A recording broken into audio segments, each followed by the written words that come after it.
L'attaque venue du ciel est l'une des plus meurtrières depuis le début de la guerre en Ukraine. La nuit dernière, des immeubles d'habitation à Kiev ont été délibérément visés. Les pays occidentaux, notamment la France, ont condamné la terreur et la barbarie de la Russie. Benoît Cristal, avec sur place nos envoyés spéciaux Emma Barrier et Vincent Wartner. 5h40 du matin à Kiev.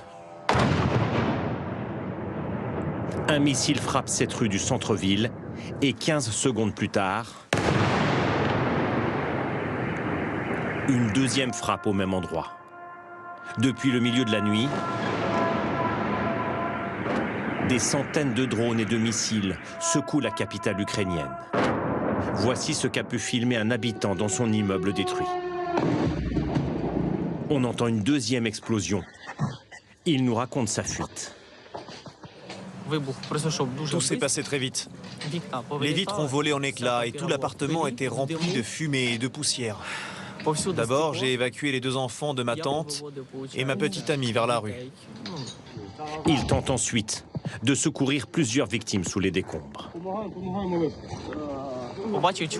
J'ai vu un homme assis par terre qui appelait à l'aide. Il avait les jambes inertes, cassées. Et à côté de lui, un petit garçon sous les décombres. On l'a sorti de là. Des survivants hagards au petit matin, des immeubles éventrés. Les secours évacuent des blessés graves et de nombreux morts. Si j'étais parti 1 minute plus tard aux abris, je serais mort enseveli sous les décombres. Ce soir, notre équipe est sur le site de l'une de ces attaques. Ici, la frappe russe a eu lieu à 3h30 du matin lors de la nuit dernière. Ce soir, les recherches continuent, mais les sauveteurs ont peu d'espoir de retrouver des survivants. Parmi les 23 sites touchés, 2 symboles, le Centre culturel britannique et la mission diplomatique de l'Union européenne. La Commission affirme qu'il s'agit d'une frappe délibérée de la Russie contre ces installations.